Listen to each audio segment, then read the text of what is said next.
Step into Value Zone. Value zone hyper mart Patancheru.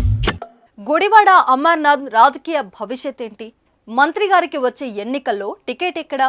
Gudivada కంటనీరు తుడుస్తారా, ఇంకా కన్నీళ్లు పెట్టిస్తారా? విశాఖ ఎంపీగా టికెట్ ప్రచారంలో నిజమెంత? ఏపీలో ఎన్నికలు సమీపిస్తుండటంతో వైసీపీ దూకుడు మొదలుపెట్టింది. మరోసారి విజయాన్ని దక్కించుకునేందుకు వ్యూహాలు రచిస్తుంది. ఇప్పటికే అభ్యర్థుల ఎంపికపై సీఎం జగన్ దృష్టి సారించారు. పనితీరు బాగలేని ఎమ్మెల్యేలకు వచ్చే ఎన్నికలో టికెట్ ఇవ్వడం లేదని పిలిచి మరీ ముఖం మీదనే చెప్పేస్తున్నారు. ఈ లిస్టులో మంత్రి గుడివాడ అమర్నాథ్ లాంటి వారు కూడా ఉండడం సంచలనం సృష్టిస్తుంది. సాక్షాత్తు మంత్రులకే టికెట్ రాకపోవడం రాజకీయ వర్గాల్లో హాట్ టాపిక్ గా మారింది. అమర్నాథ్ ఎమ్మెల్యేగా ఉన్న అనకాపల్లి అసెంబ్లీ సీట్కు మలసాల భరత్ కుమార్ను ఇన్ఛార్జిగా వైసీపీ అధినాయకత్వం ప్రకటించింది. దీంతో గుడివాడ అమర్నాథ్ కన్నీటి పర్యంతమయ్యారు. అనకాపల్లిని వదిలి వెళ్లడం ఇష్టం లేదని వేదికపై భావోద్వేగానికి గురయ్యారు ఆయన.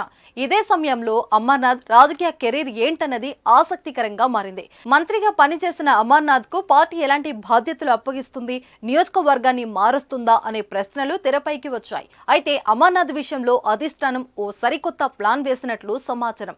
విశాఖ ఎంపీగా అమర్నాథ్ ను బరిలోకి దించాలని భావిస్తుందట. గత కొన్నేళ్లుగా జరిగిన ఎన్నికలను పరిశీలిస్తే విశాఖ ఎంపీగా ఎక్కువగా నాన్ లోకల్స్ బరిలో నిలుస్తున్నారు. బలమైన సామాజిక వర్గాలకు చెందిన నేతలకు ఇక్కడ ఎంపీ సీటు దక్కలేదు.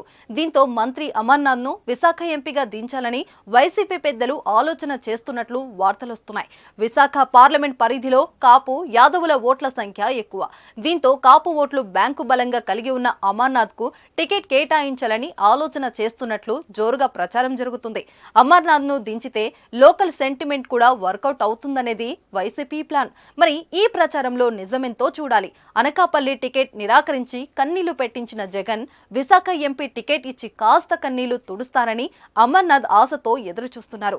మంత్రి విషయంలో ఏం జరుగుతుందో చూడాలంటే కొన్ని రోజులు ఆగాల్సిందే.